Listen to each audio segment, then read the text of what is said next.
Baniriza nnyo ttiimu Sesaamu, ttiimu Nkebete, yonna gye muli.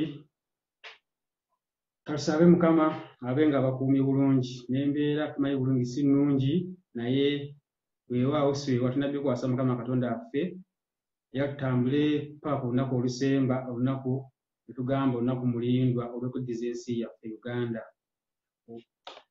Olunaku olwa tugenda kutunuulira nabaga tukyali ku episode zaffe, tukyali ku paati yaffe eya Bahima Ssenjali Dynasty era nga tutunuulira business empire yaabwe.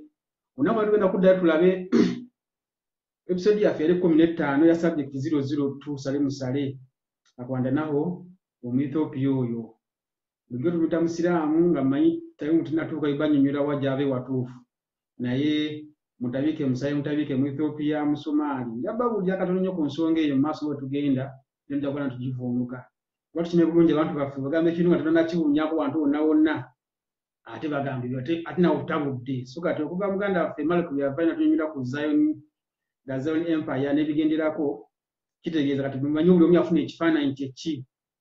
Tujja kulaba lwaki ojja kwebuuza lwaki Museveni yeeyita Omunyarwanda oba Omunyankole ate nga Sale Musale mulaba dada ye Musomaali ate nga awoza baaluganda awoza fu brother. So kati tujja kulaba ensonga era mu maaso njja bawa coordinates eya ddala ddala family ya Museveni wennyini nnyini weesibuka mu Ethiopia. Yambali temumanyi nti eddaamu erwanya Ethiopia ne Egypt yakostinga biliyoni za $4 naye ye kabwejumbira nga Museveni ainvestingamu 1.4 billion US dollars mu project eya ddaamu. Era ne T-lines ne zitambula okuva Ethiopia ku ddaamu ne zigenda Congo, Rwanda ne kweyongerayo. Amasannyalaze business yani Museveni alina omukono omunene nnyo. Bwebuuze oba simu sitabaawo lwaki ateeka interest ajja investing awo. Kyobula amasannyalaze gabe direct paka Congo kuyitamu paka n'ensi endala. So tulina kutunuulira subject 002 Sale Musale Omuethiopia affe elephant yasisi elephant man yali enjovu. So yali ansangi. So lwaleero tunasooka kkooti yaffe ennaku olwaleero egamba etya kyatereezaamu anti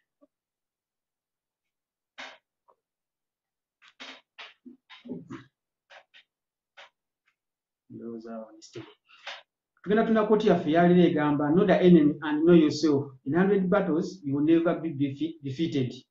Ey'omulwanyi Santisu mukateko keyawandiika mukotize yawandiikeza Art of War. So olwaleero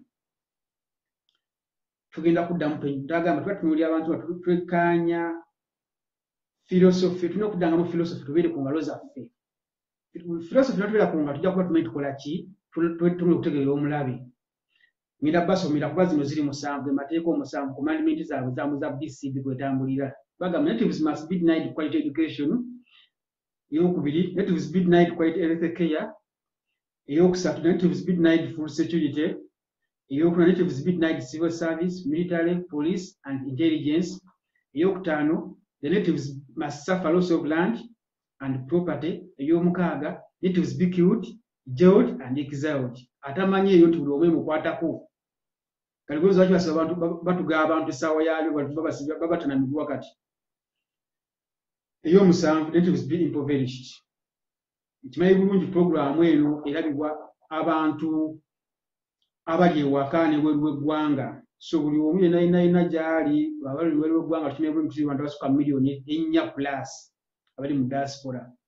So kitegeeza abantu miliyoni 4 oba 5 eziri mu diaspora. Weebuuze buli omu yali agenda kwagala kwe. Ogera ku bintu bingi mu tugenda kutuusa mu kadde nga tumusuka zino tuzikatakata zonna olwaleero era tujja kwatengerayo ne subject 00 omulala naddako ndowooza lwaba ogw'ebibumba ebiwolo by'abantu. Tugenda tunuulira monopole, business monopole za Sale Musale eziyawamba ye nga ye. Kimwe bulungi ono yasinze okubba ettaka ate yasinze okubba asente z'eggwanga ezisinga zonna Sale Musale yazikola ki yazeggiza. So tugenda kutunuulira one of his monopolies ze yakwata nti tulina mobile money loans eyo Sale Musale n'okusaamu kuteesa. All petroleum reserves mu ggwanga zi owned by Sale Musale. Then petroleum imports solely run by Salim Saleh. Then all of Bajaj motorcycles and spare solely owned by Salim Saleh. Zimula Bajaj boxer yakoze bita zona Salim Saleh. Then Eskom Uganda is owned by Salim Saleh, Kutesa, Nekataha, Kainengo. Then all coffee exports are majorly and mainly run by Salim Saleh. Kino kyokka kikubuulira lwaki nti bamulanga okuba nti ye richest man mu ggwanga kubanga alina ebirombe bya gold ye nga ye ebikadde n'amafuta ye agavunaanyizibwako zizaabu z'amafuta zonna ziri mu mikono gye. Bwetula akabodaboda akakutta nga kuba ekigo nako abantu ennyo batunda ebibanja byabwe mu byalo bajja mu kibuga sente bateeka mu nsawo ya Salim Saleh. Babo abantu mu ttaka lyabwe ne bajja mu bibuga okuvuga boda okola biki sente zigenda mu buli kaboda wogenda okukanira kaboda onawo obugezi ogula ka spare sente zigenda mu ki ezo zivema simenya zivehema simenya zikampani za Bajaj boxer that is Salim Saleh. Buli bulungi bonna abasuubuzi abali mu spare parts engeri bagenda ng'abajjamu wansaawo ku Nabugabo abasuubuzi bonna abaali basuubula spare parts. Era kati abasigalamu abatono abeefula nti Banigeria bitiibyo kyabwe bonna balipootinga waani wa Salim Saleh. Tugenda tutunulira other businesses owning wa Salim Saleh. Esooka ebitundu 66 ku buli 10, 66% of Mandela's wealth belong to Salim Saleh, including Stewell and Cafe Javas. Tukimanyi bulungi Mandela Group ey'omugagga Omar Mandela. Weebuuze Omar Mandela Somali origin. Mandela Millers era Busega Busega omugira bano bagamba nti mulabungi ssente zokka zirateekwa mu factory eyo ne product ezivaayo premium flour oba premium wheat. Then Mandela omuntu yenna tagenda ku Cafe Javas kunywa kacaayi bakulyawo koko bakola ki? City tires, City oil mafuta. Then City Roofs, City World, Savers, Mandela Auto Spare. Tukimanyi bulungi nti Mandela wano emabegako ng'okukwatira mu kontena ng'oyinamu omupiira gw'emmotoka ng'ogulesa kubenga guli gwakukozesa personal use gwalinga musango gwa Naggomola. Nti Mandela yali monopolizing emipiira for all those years. Abantu kibajira sobulisa tatego okuleta emipiira recently naye ng'era bayita quite olwogiraba. Naye Mandela business yali ogiyamba that is Salim Saleh. Emipiira gyonna nga Mandela akkirizibwa yekka okuleta emipiira mu ggwanga. Cafe Javas zonna gye zituziraba amafuta. Era waliwo omuntu omu yaŋŋamba ekiziga comment wano n'agamba nti okufuna contract nalina sub contract anywhere. Bano bakola ebigoma bakola sub contract olina okuba nga amafuta abazibikira ebinyanga amafuta ogakunyawa State Oil. Story nange no yanjako sente zange ndo kwa alignment ne balancing ne service ebiseera ebimu. Nange nawayo kama kwogera. Era nange ndenko kunagiranga n'enjirya. Timbagamba nti sawa ya leero tugenda batukuba tiyagasi tubude n'atwala emisinde.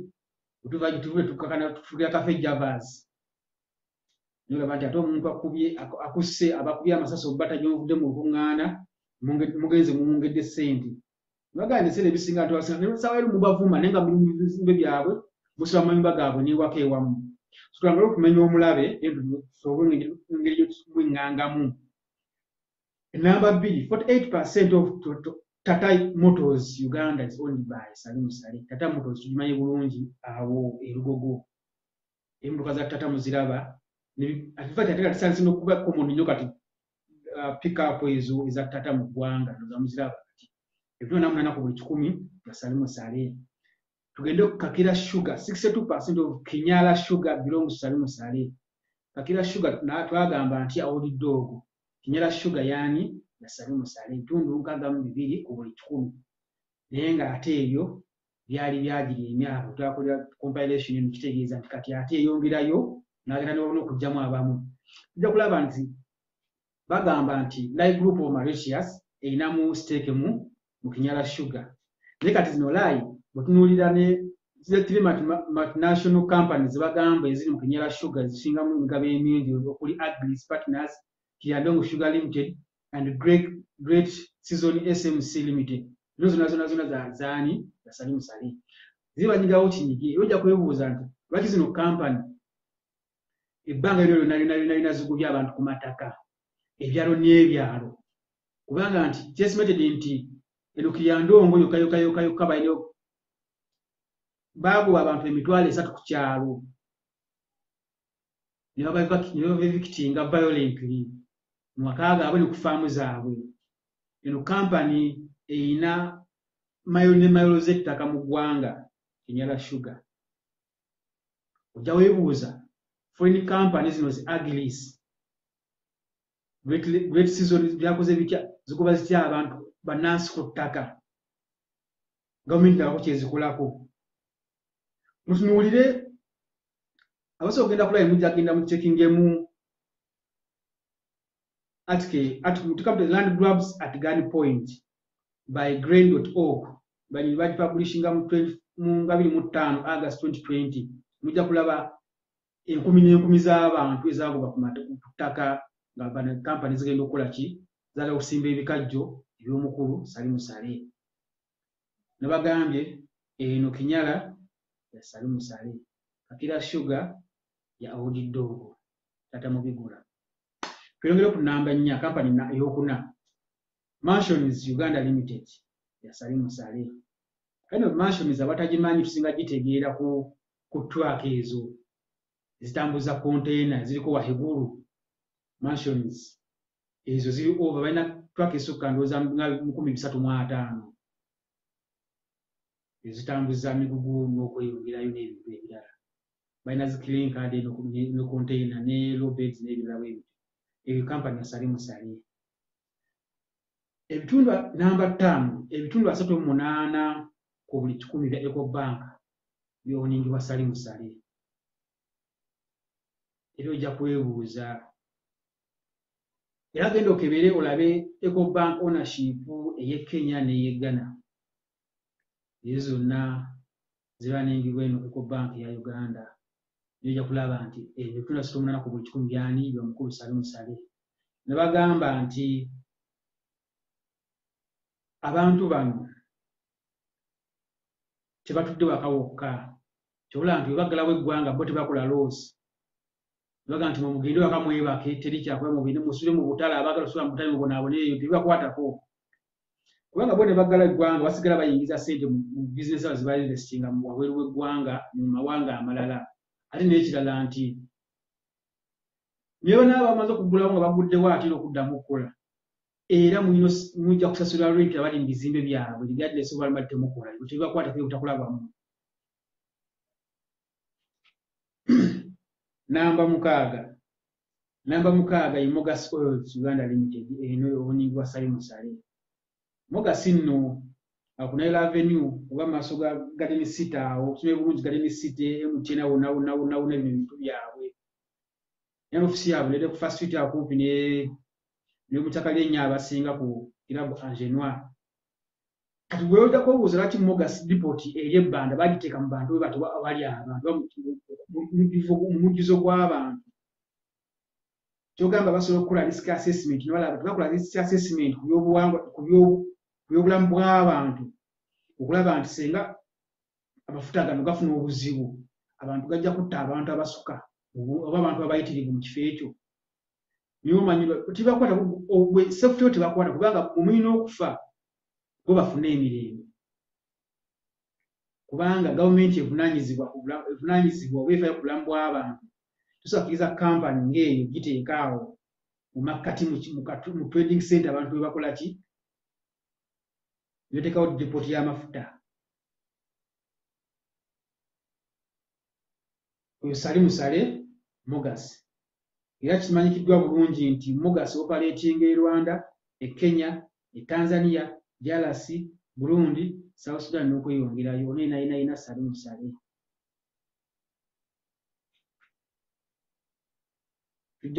Tujja mmanya bano abantu bye bakola babikola kusinziira ku ki kuba nti ensi yaabwe. Tugere ku namba 7. Namba 7 Heritage Coffee Company Limited ya Salimu Sale. Ojja kwebuuza Heritage lati tugimanyi ebaga bulungi Heritage Coffee okugitegeera tegeera Cafe Pub ku Parliamentary Avenue opposite wenyine awali Ecobank, then ne ku Garden City wana waliwo Cafe Park. Kale mugenda okwekiringamu awo nga mwongeramu gaga ssente mu nsawo. Kimanyi bulungi Salim Saleh ye major yavunaanyizibwa monopolizing coffee export. Tujja kulaba nti coffee brands ezo Roastery n'ebigenda ku bina zaani za Salim Saleh ne bagamba nguvu woli omugu w'ensimbu mu bigula. Kati Roastery n'ebigenderako wa Salim Saleh, heritage wa Salim Saleh, ne bagula nti emmwanyi ne bakontrolinga akatale kaazo quality. Kiba baga nti bayite program y'emmwanyi era n'agimanage bagiteeka mu ki operation with creation. Nange nali ngenda kusimba endoka z'emmwanyi ezo. Olwekyali wange yazisimba eyo mu kyalo ekyaffe eyo Mawogote eyo mu Kyagalanyi. Yazimba n'ebyagwera ate nga tebamusasula. So emmwanyi Salim Saleh nannyini. Ndala abali e Bulaaya mucekinge mu company Heritage Coffee and Tea eri e Bungereza, then Heritage Coffee global eri North America ne mu nsi endala. Mujja kulaba nti Salim Saleh eyo nalinayo amakanda. Lwaki tugenda kuyita mu bwangu tugenda kalwamu akayogenda kubeera ka bwangu. Then item number 8, 46% is Movit Investments zoningibwa Salim Saleh.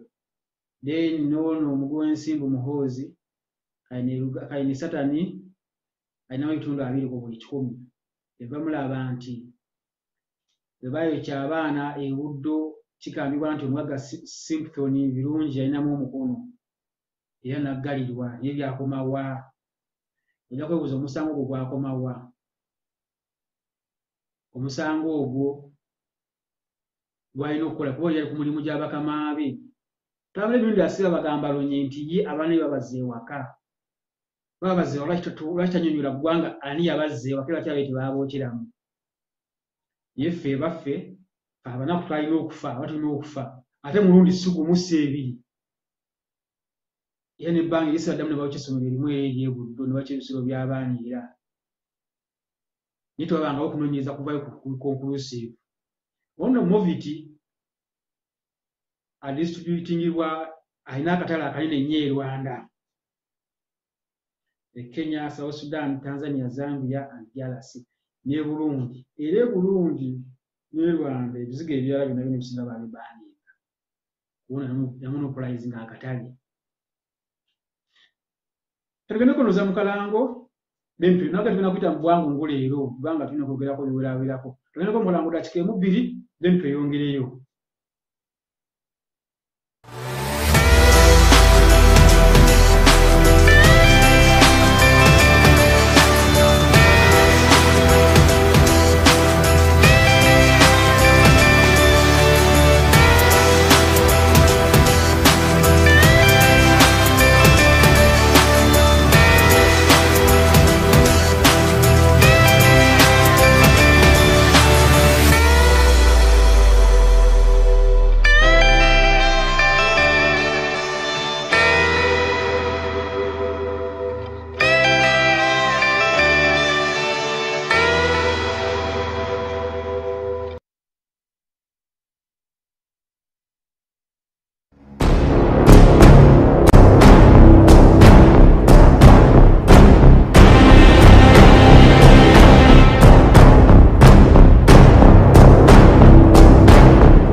Mukulikeyo mukutalika katuyongereyo n'omukulu ono.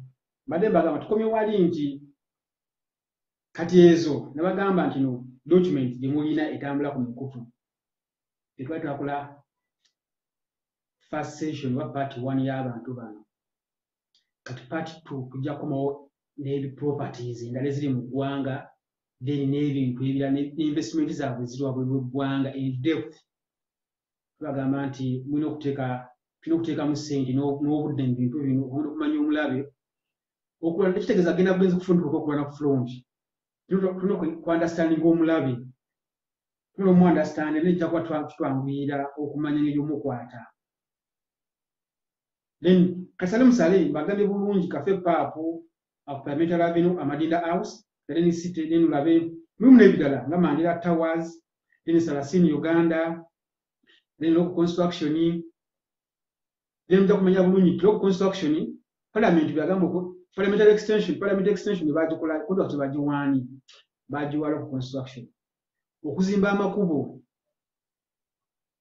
mu DRC konda okuzimba amakubo gidala bagawa ddaani local construction mukyanti sente zidda mu ki bo companies nga Cementers musale African Gold Refinery twagamba bulungi nti mubigula noono ebakawuninga eno African Gold Refinery kubanga jjukira tunaine yakotola ebintu bya gold byonna musale.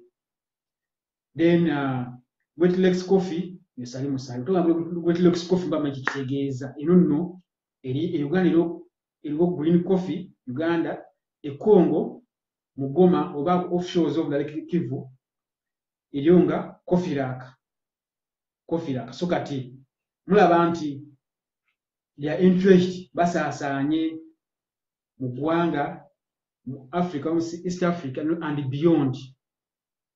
Then part tugenda kuba tunira those other branches mu part 2 nayo gyakoze eki ebasaasaanidde amatabi gaabwe amakanda gye bagatadde yonna. Naye tugenda kutunuulira corruption of all time ey'omukulu naye twagala gyentegereza Musale took over Uganda rail infrastructure ezaali wate obukadde 10 obwa ddoola era abenyala kulonga omukimanyi bulungi nti railway wagon zonna birina ebyumba bya train birina ebyalyo byonna nebiri kuba Musale ayagala okusaanyaawo kampani y'omukulu mwenna gwe mumanyaawo n'atunda bino byonna n'abikola n'abiteeka mu nsi kuba Musale yalwanyenga steel entities ezisinga mu ggwanga still okusanga n'emmotoka ya scrap banga kutene mundu mu ggwanga scrap ina ntabwa mu steel ina milling Musale ya monopolize ngeyo business nayo. Then tulabe nti Musale ne Jovia Sale yawuninga franchise ya JHL era franchise bagikolanga bakozesa grant okuva mu gavumenti y'obukadde 22 obwa ddoola. Tugenda mu maaso item endala Sale took over petroleum depots and reserves worth $768 million. Then Museveni and Musale they earned $11 million. They earn $11 million buli mwezi mu operation za AMISOM. Kimwe bulungi amaje agali mu Somalia sente zibabawa gavumenti baako 30%. Sente zanofuna gavumenti baako ebitundu 30 ku misigade zigenda mu nsawo ya Museveni na Musale. So bono bafuna milioni zaabwe 11 eza ddoola buli mwezi. Kitegeeza kyobola tebasobola kujja kiba Museveni tukese n'agamba nti oba kitagisa kusigalayo nga Africa Union tomusasudde ajja sigalayo. Mikya bulungi buli bagamba nga gy'amagye nga wabeerawo obutujja obubaawo mu Somalia. N'abantu bafa ku woteeri deeto njagye bajjukiza mu maaso awo ku woteeri eyali Musale. In fact yafuna abantu basukka mu 10 bomwezi atuluka ku lunaku olwo. Nti Musale ne Museveni otalo balufunamu yo business yaabwe. Tujja kulaba nti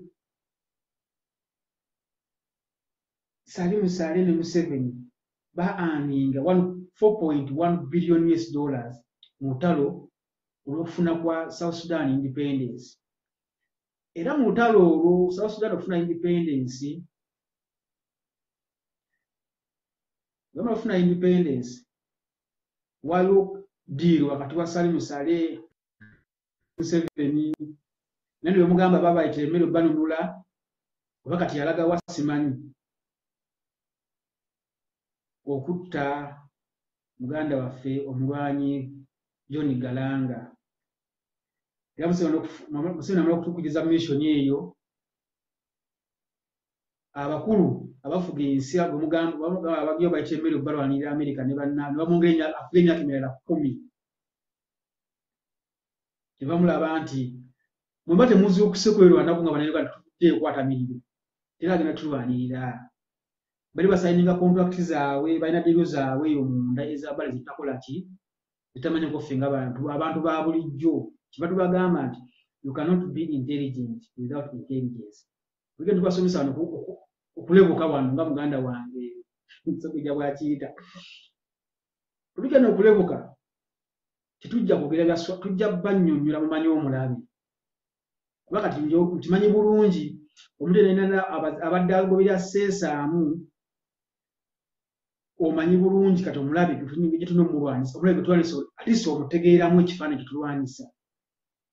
Tebulambira wano ensaasira baganda baffe ne bannyinaffe ne bakitaffe abane ne bagamba muganda waffe Ssegujja afande Ssegujja mwanje mutulwanirire. My friend tetulwanirira mutulwanirira nsi.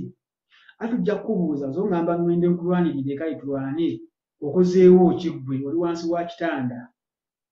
Nedda buli muntu alina ozannya paati tuguse olutalo. Salim Saleh ne Museveni baaninga obukadde 2.8 obwa $, from partitioning Lake Victoria and allocating it to investors, the so-called investors. Salim Saleh ne Museveni bafuna obukadde 2.8 obwa $, nga batunda Lake Victoria bagiteekamu portions. Kyomba mulati abavubi baganda ffe bannansi obutimba babwokya, emyalo bagyokya, amaato bagookya, no bennyini babatta n'abalala babasibye bali makomera ag'enjawulo. Kubanga ezo ennyanja tekyali national property. Kati babalanga mu batrespaasa. Ojja kwebuuza. Era tukyali bato twalyanga ebyennyanja ng'olaba empuuta empanvu bw'eti okusinga n'obuwanvu. N'essaawa y'abantu basigala kulya ffire. Ate tusoogera ffire kuba tukigandawaza. Ye tulya magumba kubanga fillet yene bawodde ku kyennyanja bawoddeko emiwula efillet yota fish fillet. Neffe bannansi basigala kulya biri ebigumba bino bisikeleetoni bye tulya n'emitwe bannansi byasigalira okulya. Batundira n'ennyanja ebintu twabiwoomerwa nga nebafuna tutulamu ssupu. Naye nga tutumibwa twali bato n'abantu bangi abali temumanyi ekisala eri ekyennyanja kyafuuka akennyanja, empuuta yafuuka akawuuta. Abagagga bafuna obukadde 2.8 okusa akati ng'ogenze vuba sasi trespassing nakote bakibagamba wano naye nga that is the case. Then tunwe tumanye tulabe lwaki tugamba nti e Uganda tewali opposition era tewali olumufu opposition. Kimanyi bulungi operational manual yaabwe ya BCD bagamba nti any potential opposition must be restrained by death. Omuntu yenna n'okulowooza obulowooza tosobola balwanisa balina kutta, olina kuba restrained by death. Kyemba mulaba nti ssaawa ya leero bamanyi nti Omutanda agaanibwa ofulumya eggwanga ogenda okufuna treatment. Naye ate Buganda ffe Bobi Wine nafuluma n'agenda akola emirimu emitongole. Is the opposition oba no longer opposition? Oddogo n'agamba nti muddize emmotoka yavuge takyali opposition, he was neutralized. Kyonna ekyabawo si bambagamba bali bulaga ffe nga Bannayuganda okukwata obuyinza bwonna nti bukwasa omuntu omu omuvubuka omuto ali popular yatalina experience byabufuzi atalina experience byamagye. Kiva mulaba nti sibambagamba nye wanonze mwanje tulwanira amabega wange tulwanira ku side and side tambulire wamu nti lwe tutambulira wamu ffenna buli omu aba munne twewabula ate twekola kiba information zaffe nga tugeza unit zaffe zitulwaniramu nti mba ne leader noba ne twisiiwo ate ati twisiiwo aba n'ebiragiro ebikugjawo ebikuneutralize nga singa okola ensobi kitegeeza nti ffenaffe essaawa ya leero tukwasa mwanje obuvunaanyizibwa 100 ku 100 tukwasa Ssekujja obuvunaanyizibwa 100 ku 100 kubanga nange mba muntu osobola okukola ensobi am liable Ssekujja is liable tunatambulira wamu nti bwoluba ngutalo lwaffe nga bannansi era batutikka kozi bagamba tali okutambulira kusibira y'amenvu katuwe twasibira budweno ey'amenvu entanda y'amenvu ku bintu ebikolagana n'eggwanga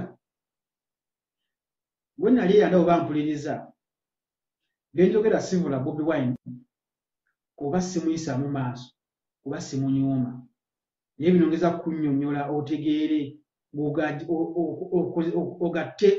okwate obwongo buno okutegeerako ng'omuntu geno menge decision eri independent essaawa ya leero bwe banga nze mwanje Ssekujja n'abalala tuli ku front kugamba omusajja alina okugenda ng'abalala abakulu bamakyuwa balina experience beekwese gye beekwese mu Bulaaya ne mu nsi endala basirise kiba kitegeeza era bali reckless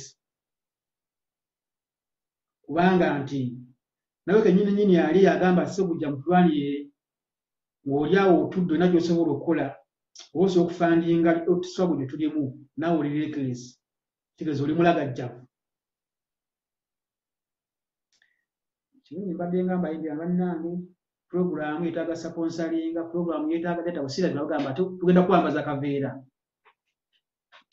program yetaaga computer ntuyimba nendivaako ya computer n'engamba wange bwe zibeera tuligikola ki tuligifuna kasaka nafunye akamenu k'akasimu kano ajja twazaamu ennaku ndoza wiiki eno wiiki jatuddeyo ku jokisi laffe eriyo okwoza ku mmunye so bannange nja basaba twebereremu atukole ekintu ekituufu follow forward yaffe nja bajjukizanga bulijjo follow forward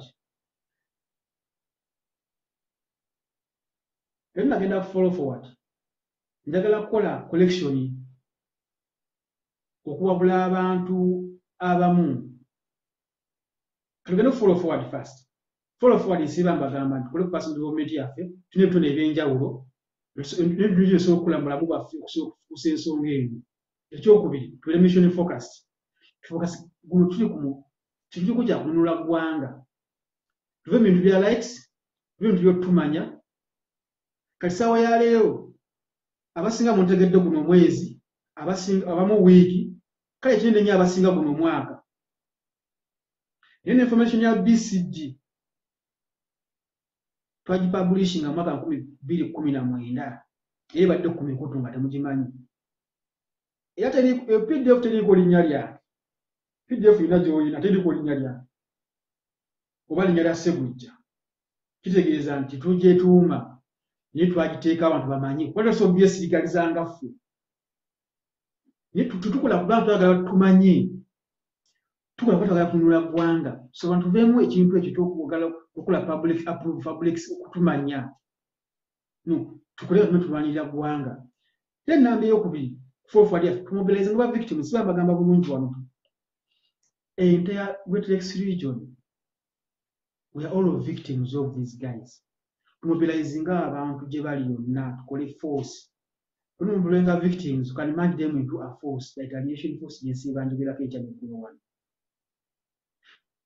nomulo okutegeera ebyo nja kubajjukiza formation yaffe tenike formation bagamba guno omutwalo gumu gw'abantu bulina okuteeka okufiweringa amafuta agenda okuba naki kubanza nawanvudde no boots on ground atumbye ground tuba tukyetaaga kuba kati ssaawa zino tubala okumaliriza supply chain kimu ne kiggwa nti nze mba ndi ku ground nebenginabo n'abala bonna n'abali kugwannya abalinzi tuba twetaaga constant supply y'ebigenderako ebyetaagisa okwakasaganya omusajja wati kimanyi nti otalo luno lujja kusinziira kuki engeri gye tutegeeseemu ffe nga ffe okweteekamu sigamba okweteeka mu ngeri zonna mubikola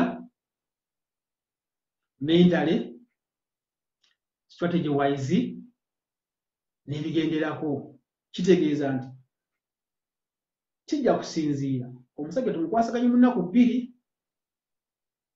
mu wiiki mu mwezi mu mwaka mu myaka 5 mu myaka 10 kuba tulina okubona paka nga tuwangudde naye kati kina kisinziira ku ggwe muganda wange mwannyinaze kitange emmanga ali atudde andabo bampuliriza eyeetuddeko ng'olinda abantu bamwanji bassegujja no bali mu palapase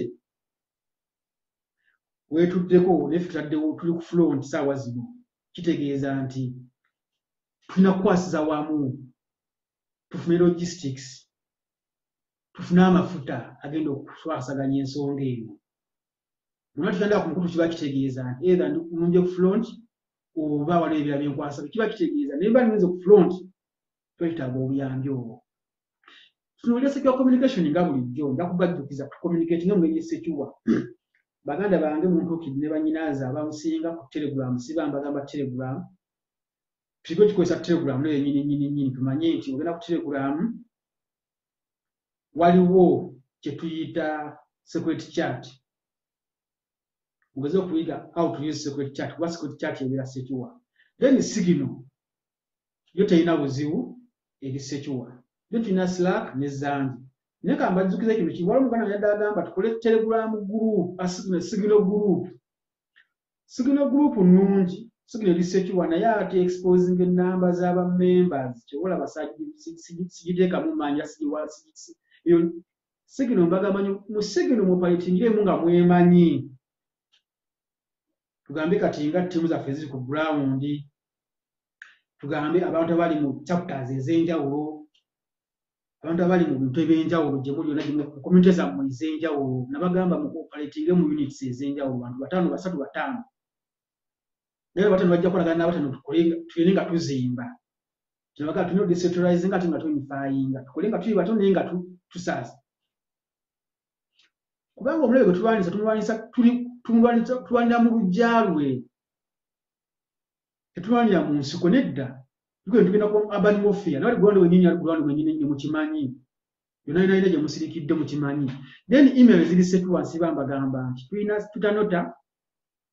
tulina proton mail then secure mail laga email yange yeeyo mwanje@twitter.com abagala okumpulira direct contacts zibeerako events yako telegram mwanje1 eya numerical then Slack mwanje@twitter.com website mwanje.johnbosco.com bamunfuna nabagala bulungi website ejja sibo gikoyesa tukwata messages podcasts zenga solo audio kutukola wano oso musaasanya ku bantu abatayifula ofuna data abali ewaka basobola okukola ki okuwuliriza audio zino cheaply ba data disk audio kabira ka MBs 3-4 ate video tasobola kola video ya sawa namba ejja kutola almost MBs 10 plus wali 3 timu nkebete website ufdf.info eyo omukulu Ssebujja amaliriza ebigendako ebirala mujja kuba mumanya ku nsonga eyo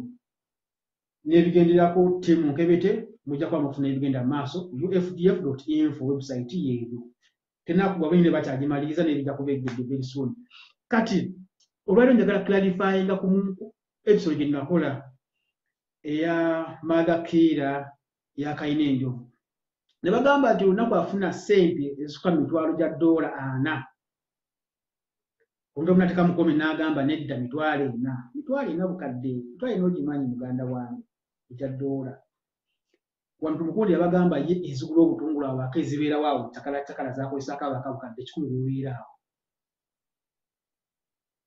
kati kuza Mother Kira ye olunaku asofuna $400 omukundi yabagamba tetalina ssente nga bano abalala kati Mother Kira ngenda babula ekintu kiri kimu kambasomero briefly wano bayite mangu Mother Kira okay kabasokwa information eri ku website ya the People's Agency at Keno Jeri ngenda bajira mkono kama jide mwaka mukawulizi mpa understanding obulungi wano Mother Kira bulina kwafuna 1 Uganda billion shillings 1 billion bukadde 10 2 3 4 5 6 bukadde 10 ye billion yemu buli lunaku kuva mu URA era kigambibwa nti kitegeeza nti omwaka afuna obukadde obuwumbi 365 buli lunaku afuna akawumbi kuva mu URA. Kujja kwebuuza naye akawumbi nga kanene nnyo kisoboka kitamu ate. Genda onyige mu Google onoonye revenue collection,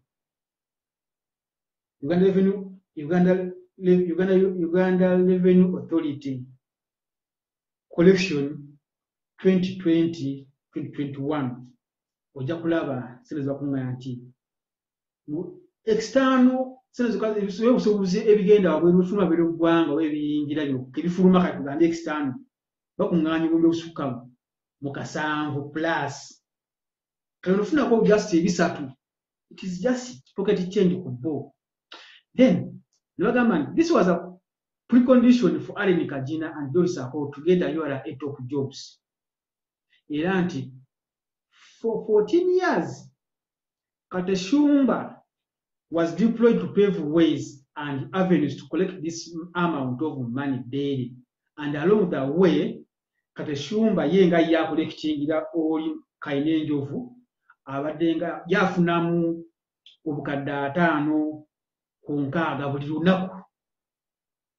Kitegeeza nti ono Kateshumba yekayekayeko omukulu yenga yafuna obukadde 4 ku 5 buli week akolektingira omuti akolektingira Kainenjovu. Kati gwebuuze tukimanyi bulungi bano abantu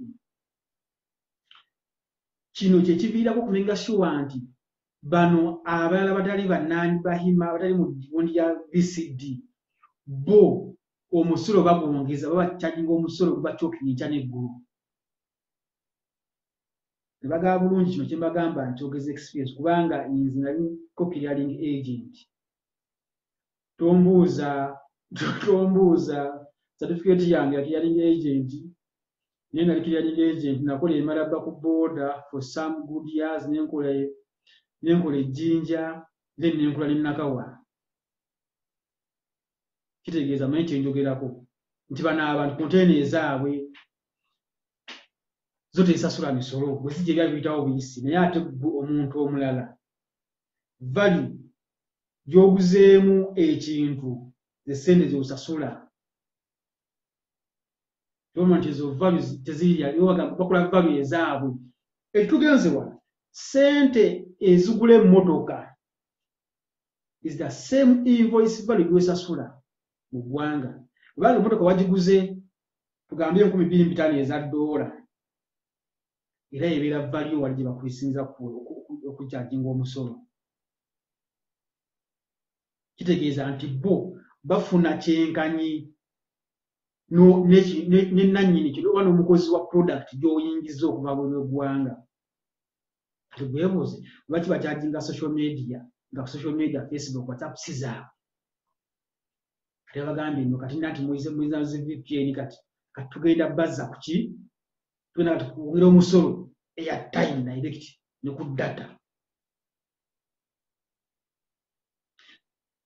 URA tugende mu maaso. Kateshumba on orders of Kataha Kainenjovu ya meeting aba investors foreign and domestic and acquires for them tax waivers.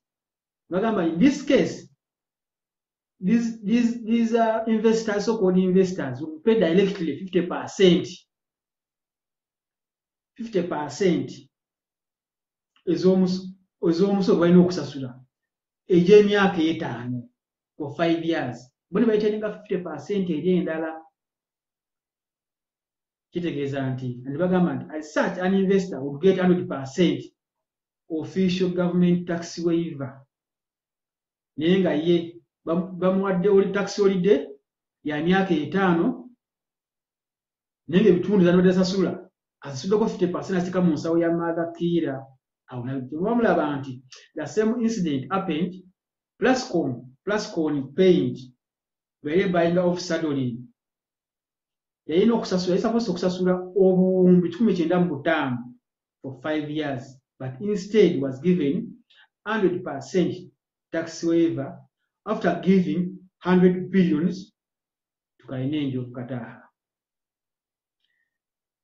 Kale oba neeyogeza genda mugogo yoonyigemu Plascom fails to pay something tax byakoze bitya. Bwe nyigamu just mugogo sijja kulabyagalira kunyigamu Plascom acquires Saddle in Uganda oteeko scandals oba tax sagas ojja kirabiri. Then kimanyikiddwa bulungi nti nabagambye wali URA ebunaku emuwa akawumbi kamu. Nina akawumbi nonzi nali mu clearing nga abasuubula engoye materials engoye ezibayita joola. Konteyina engoye zasula $5,000,000 $7,000,000 konteyina emu. Ojja kubuuza okunganya okadde 10 balina kunganya mu konteyina mmeka. Omenya konteyina mmeka ezingira mu ggwanga kati just import yokayoka import. Kana akawumbi ka kyanca ku bbo kyanca kuba bazikolekitinga buli lunaku kawumbi kamu akafuna. Ne bagamba bulungi Haji Mubiru clearing agent era bamukozesa nnyo bano omenga sho bajja abantu mu business nti babaleetera konteyina zammwe nazo nga zikola ng'ez'abali opapula n'agamba nti $3,000,000 naita konteyina ku sitowayo nesiru mugimenyeraawo. Naye nga jjukira akaali kakodde okukujja basuubuzi mu bizinensi nti buli yakagwamu kamukwatirayo. Nti okeerera konteyina ddala $3,000,000 onagamba mpa 25 mpa 20. Buli muntu agala okufissa. Wajjuka ebiseera ebimu konteyina zino ziba mu groupage. Katugambe nze namu CBM 15 konteyina eri 40 feet eri manya gange. Ebintu ebyange ebintu bya kago wange balina okusasula $6,000,000. Konteyina nosasula omusolo gwa $25,000,000. Tukutte $2,000,000 tuziwadde Haji Mubiru tusevinze $5,000,000. Kola omusuubuzi agala okukola ki? Waliwo agala ofuntula. Time bwetuuka nga batali papula ku office ku dduuka lyo ntutu URA ekoze audit weta konteyina 72 mu myaka 3 emabega oba njibwa zino under clearing ebintu byasasula. Bakunyiganyigamu obukadde 650 ne fayiro obukadde 340. Gawula obukadde 10 oba obulina property nga zigenze. Bati bajja nto business akwadde kyakulabirako. N'abaganda bangenzi abasuubuzi ba munnabuga baawo buli ng'atikka konteyina 3 buli wagenda e China. Buli mwezi alina okugenda n'atikka kuba ziba zitambula ziba mu ssaako.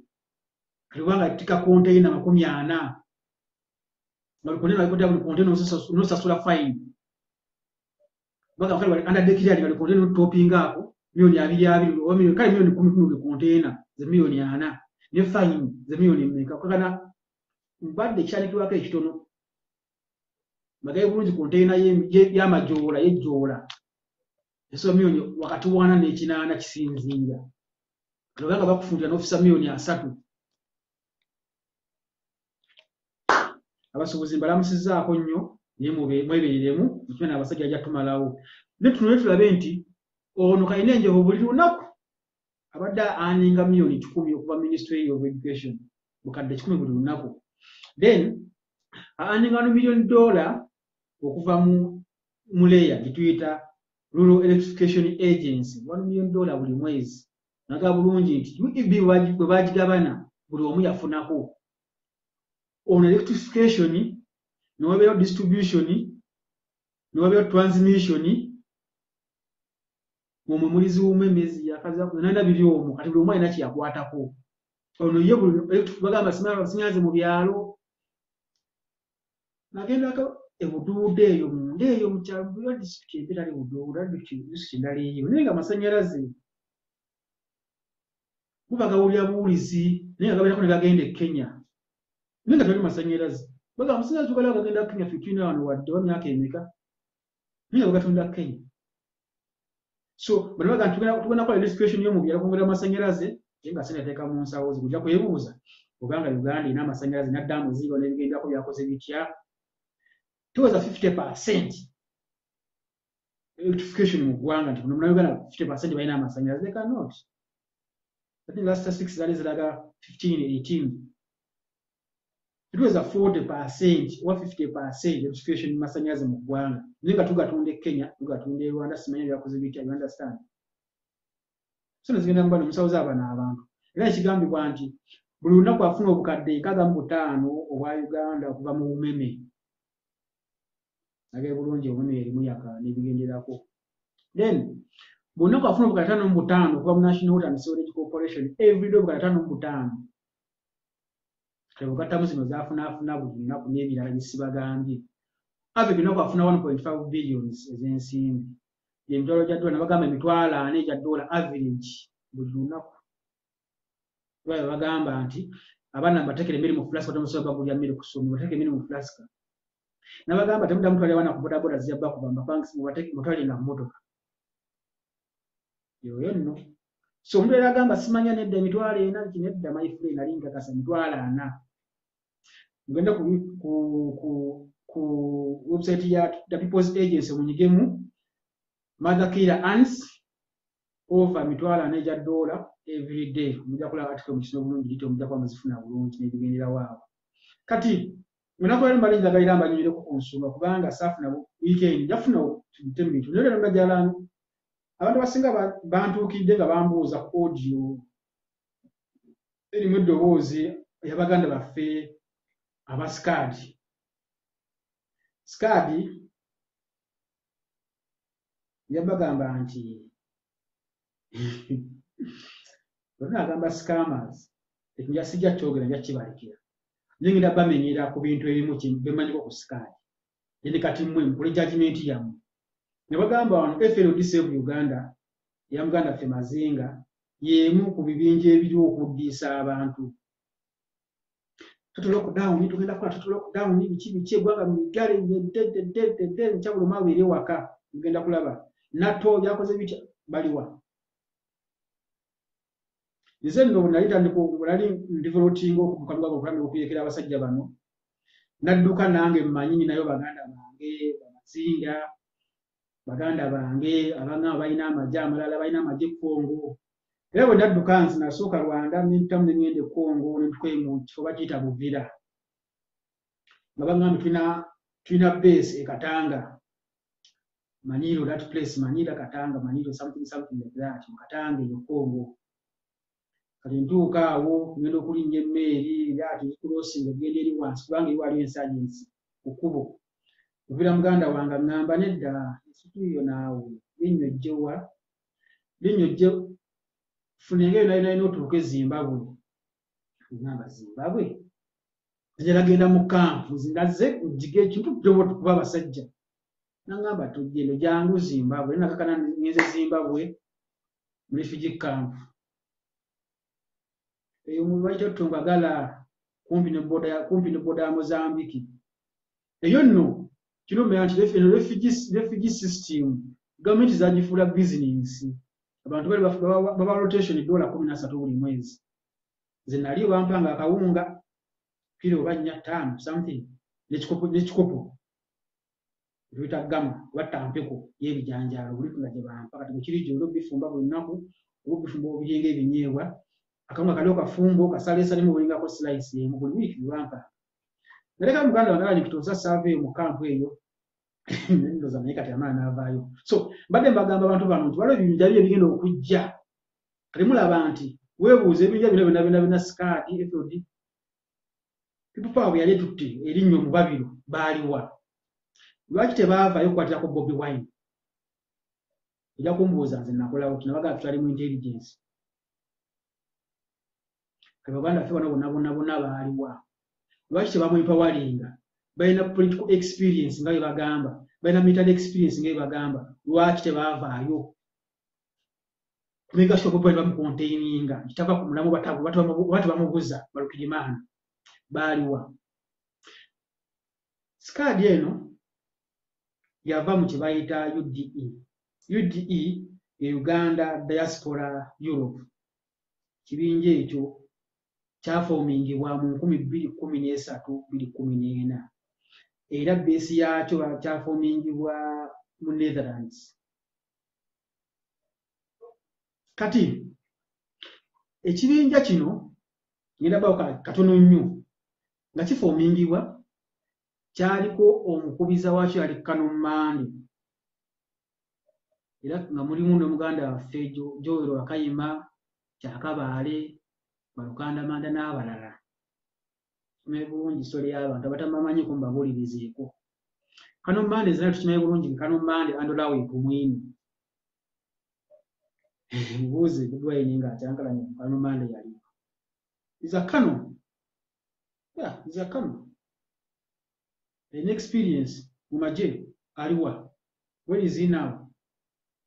Kati bano baganda baffe ba Joel Wakayima, one of their plan gye bagamba nti the plan to partner with civil society organizations to ensure the Museveni government adheres to electoral reforms, freedom of opposition parties, and an independent electoral commission before the 2016 elections.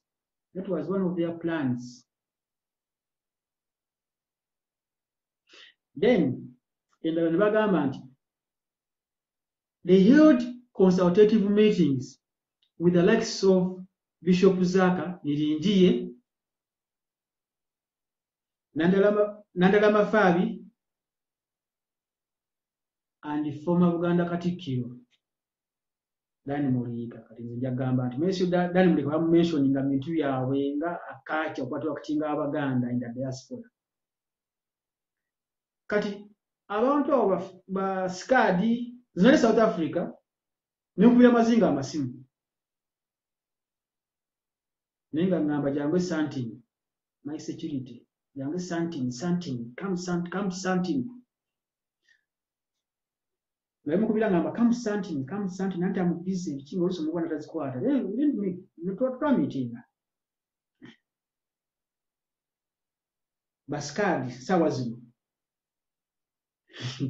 Joel Wakayima lwaki temunoonya Ssegujja? Kati nze I've never had their contacts. Sirabula nko mutenda yina kugenda ngamba nze ndi wa SCAD, nze ndi mu FLD biki banayi. I used to be in the FLD's group edda ne banzijamu. Kola ningamba gayimu kwa tebiri realistic. That was 2019 ne basabula mu group zaabwe. 77 Uganda Patriot ne banzijamu. Kati ba SCAD bano banayi audio yaabwe nagiwuliza nange emirundi mingi audio ya dakika 2+. When you talk about airlifting fighters from the country, kugamba mugenda ku Seroti airstrip mukunganya abalwanyi mba airlifting abatwali mu training camp mba training. Tembera nga ate basindise ogenda emalayo simanyi okunoonya na foot soldier, simanyi okunoonya Mwanja nti ali Malawi. So kitegeeza nti nammwe okugenda mu airlifting abantu banange njagala saba kimba na Uganda bannange, buli muntu tukaba bulungi wuliriza n'okusalawo kubeere kuko weesalirewo nga gwe ky'oteekeddwa okukola. Lutalo si lwa muntu Ssekinnoomu, si lwa Muyisi wa Ssegujja. Nsiba amagambo alunye wano kati tugambe nga tukeera enkya nga Kimbugwa afunye akatengo for example natandika mwekwasa, tuyina okumanya tulina okuba na kintu kyaffe ng'eggwanga. Oli ne wajja ebinja bingi bigenda kujja no bironkinge, ebinja bigenda kujja no biveeyo bigadde kasa ya kulwana wakubemu ttooki. Omuntu naye najja ngamba kati basomedde wano kye baakola. Bagada group was chaired by former Shadow Minister for Internal Affairs Franka Kihilele Atukunda. Yali chairman w'ekibinja ekyo Uganda Diaspora Europe. Omumwe mwava SCAD ey'Abakayima Muganda waffe Joel Wakayima. Naye tubadde ku refugee camp tuzimanyi. Tubadde kumanga tudduserwa Nawali naye batono abalina omugongo oguyimirira ogenda okulwanisa abasajja bano. So nze naawe ampuliriza, nze siri perfect. Oyo tuli perfect ffe ne Ssegujja. Nimwe n'omumanya ebinja bingi bigenda. Kibinja kino ekyo kiboneka tuli bana b'office tulonkize political party omanya bo. Bakube mu ttooki. Bafeere. tukinywa bulungi politics buli simya pressure group simya tubigenda kukyusa kujja abantu bano mu bukulembeze tiimu Nkebete kinyogerako mu kimanyi bulungi naye bamumanyi nti bano bagenda kwesiga bano simya political party simya pressure group zikole ki mbuulira musajja yagamba there is no room for opposition ogenda kukola pressure group ekolewo ki tumanye kati tukule meka tu advance tuvude ku level tuweze ku level endala kati sawa zino so nabaga watu enaza antu bitovimba wale naza antu bitokola teri agenda kujja kuwulisa kunyumira story awone nadaga atagamba tugende tukuba omusajja na Mungu bakona amazinga jogamba simanya ate nato nategenda mukuba emmere byali mu Mombasa yakolawo ki muganda fibogenya bagamba nga by ballot or bullet ballot yaki katino yaganye now it is bullet but bullet in what direction bajja kujja bagambye nedda kati mmanyi bali tugende tulina ADF bali kulutinge njabajjukiza waliwo intel egenda wali kigenda mu maaso mu ggwanga sawa ya leero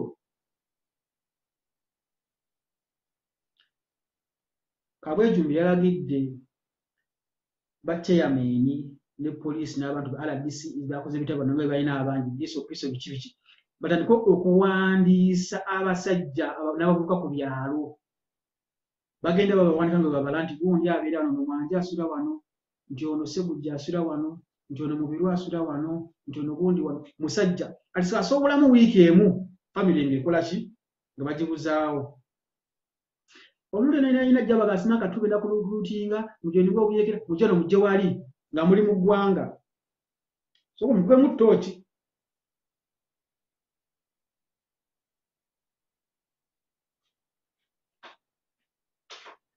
support and donate nabagambye nti yene nina okutambula kule mulimu gyayo yina muno kugwa munayo tochi nane muno kuba mu tochi nange muno kuba mu tochi neso jya muno kuba mu tochi ayasubiza kunyambaza kavira muganda wange kanyambaze nengo mpadde ebikola nabagamba nzi niwezalike ekintu bitengenda ku ground sina kinjagala jendi njagala genda ku front kuba omusajja tukimalirize tugenda kuba natola myaka 5 batulwana katukyalina amaanyi agalwana tugentwane nga tukyasobola okulwana so nabagambye tiimu Nkebete ebisingawo muso bifuna ku ufgf.info website eyo ekyamalirizibwa naye nga kuleeta information kuleetandikibwako otherwise mbaagala nnyo tiimu Nkebete mbalamusiza bannange Facebook badaihards ba Facebook YouTube twala tuleetekawo enkola comments wala masobola kutamu comments ezo tujazibwa program yayo nga wa weekend ngeyo tuzisabule zona tuziyitemu ebibuuzo byonna tubikate nga bana badde bagamba simanya sikadi sina bakoze batya kila kintu so obiwuliziganyako ebyo abantu basaba bambuuza kati watuwa view yo kuya Katumba Wamala dakiika emu Katumba Wamala nze nga mwanje sisobola sanctioning operation egenda kuba Katumba Wamala yaki who is he bwabanga first family yonna n'abagenda kuwona balina Hamadi Kazi nga talina kitegeeza is useless to them kitegeeza nti is disposable kati mba numba waki wemanga manyi target abantu 10 oba 10 abatandikirako benneetaaga bali mu BCD saako manyi leadership ya BCD sorry Katumba Wamala mba numba waki ebyo just byali ebyokubbirako singa bintu byabwe bya munda ebyo tubalunya ono omukulu era waliwo abatandise okukola obufeere mu intelligence mu ggwanga bakwata abaana babakokinga nebagamba tali wawotedde namugamba nti bano babakutte bali mu kibinja kya Sebujja era babakutte n'emmundu bweziti twabagamba tuli mu center of intelligence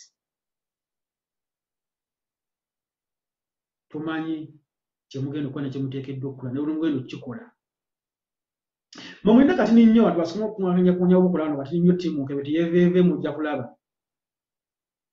era omuntu yenna bw'avaayo ne muwulira nti simanyi abaddewo ekitulika simanya bbomu yabadde mu katale simanya biki nti asimanya Ssegujjayo FDF mwanje biki abaakulimbye ffe tumanyi omulabe yaani. We know our targets. We cannot go for innocent casualties. Suffering Ugandans. Mawulira abantu basula mu kutiya mu butale. Kale lwaki ogenda oteekebwa mu katale? Kitegeeza obwongo tebukola. Bino ebintu bano abasajja bye baagala okukola. Tebagenda kukola ebintu eby'ekisiru. Bafune bye babiteekako. Kale buli n'abakutegeerako nakusalawooko. Kiba nsiba mbagamba bannange abali ku ground. Simanya tugenda kusima kutema miti gy'amasannyalaze kulaba biki. What essence does it add? What value does it add? That's trouble. Bagamba nga tukole ebipande byaki? Ekipande kiba kitegeeza osindise mwana mukwata musiba mugenda mujja mu kiwubu. Twebereremu. Njabba kikuze kirala kiri kimu babulooga. Abeeta babulooga baganda baffe ku mukutu. Bwe mbanga mu contact number information mbere careful. Ezo interview zemukola nabo mwebere careful. Nabagamba bungi abantu bafa kati nabagamba Bozi yalina plan ey'okuteeka obutwa n'obulwadde obw'enjawulo mu mazzi aga national water mu bifo eby'enjawulo. Abantu bawale bagambe nti kolera Ebolas. Era bitwa bidi exposinga n'abijjawo n'atabikola. Era Muhoozi yalina plan y'okugenda ng'asula kanisita ezo ez'obukka bw'obutwa. Watu ne bungi kanisita emu. Kakabira kengana just this size. Lwakasulwa mu Katanga. Kasobola okutta abantu abasukka mu 5. Just this size. So kati bantu mulaba abasinga bagende batondoka bafa. Ebibatta si bya kubagema. Ebibatta butwa. Era tubagenda kufeera tukyafa mu ggwanga. Naye kati ffe abasobola okubeera wakati njagamba kukubiza baganda bange omulanga bali mu ggwanga. Tulina emmese. Kana akatimba k'emmese, akatimba kana akamasu k'emmese kana ke bazimba akalawundi akawaya. Kati emmese eri mulimu bw'eyingira mu tesobola kufulumamu. Kati bannayuganda bali waka bali mu katimba bwe katyo. Kitegeeza nti ffe tulina okukola kiteekeddwa okukola okutwala waliwo ennyininyini omuliro munda mu katimba gwakiraawo tusabuke n'omusajja. Naye kati abantu mu ggwanga bali mu kkomera eriri invisible ekkomera etalina gate etalina kikomera temutaba kikomera naye nga basibe tebakimanyi. Kana tizikitegeeza bagamba Museveni ateeka lockdown agyongeremu n'emyezi ayagikola in fact agyongere n'emyezi emirala. Sigamba nti kirungi ku bantu baffe bali ku ground. Naye kijja kwongera okubategeeza omulabe tubagamba bwe dukya. Tukuba omusajja nti mwogerere eyo lwaki temujja ku ground biki. It's fine. Kati abali wabweru w'eggwanga twekolemu omuntu gwe tunuulira bali abali mu busibe. Tutulowooza ate nga bo. Tubawe ekitiibwa, tukkirize embeera gye balimu, naye tugende tukole ki? Tukole kiteekeddwa okukola nga Bannayuganda. Mbasabye. Toddeyo okumpaana simanya mwanje, simanya Jemé Ssegujja, tomuwaana nga tolina za nkebete. Ate mbagamba lunye wano. Tekikola makulu genda kukwata mwana mugulira success card.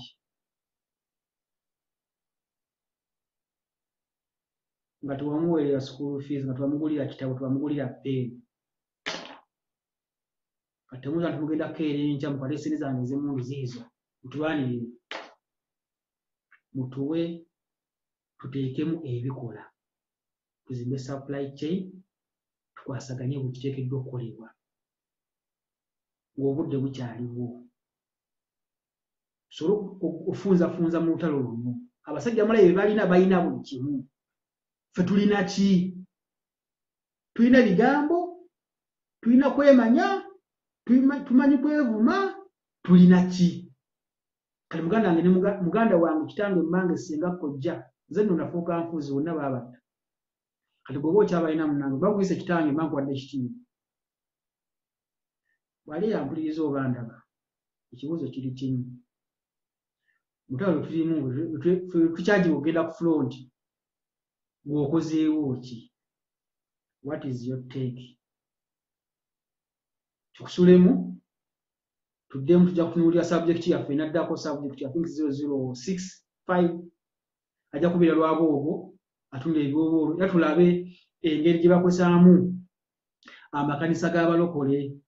Nze no ndi mulokole nange naye waliwo omuzungu yajja mu America n'atandika okuwa abantu concoction negenda ng'etta abantu ab'enjawulo nga batwala amalala bajjamu ebisigalidde. Tujja kulaba ensoma tunudde omu tujja kulaba sabbiiti waffe addako lwaboogo then n'abalala tujja kulaba balala lwaki era kitaawe ya owninga airlines n'ebigenderako nti okuzuukusa Uganda Airlines bagenda kweyongera ate okufa ennyo bw'omanyi lwaki bizinesi kati eboominga nti bayina free passage okutambuza ebyobuolo bino body organs mu nsi zonna ez'enjawulo. Buli Uganda Airlines weegenda bunyonyi wa Uganda weegenda kitegeeza nti balina open market okutambuza ebyobuolo obutaabu n'ebigenda bw'okyowulira mu mubiri gwo kirina akyetaaga mu nsi endala kitegeeza nti bakulabanga ki nga product kati gwoli katale kaawe nti wonna agira nti mu Uganda wakusokolamu wakukiranga kiwedde. Mbaagala nnyo mujja bajjukiza ekibuuzo ekisemba omutwe we tulimu fe abatategeera oba abategeera waba olinamu essuubi okozeewo ki kikusulemu mubeere bulungi.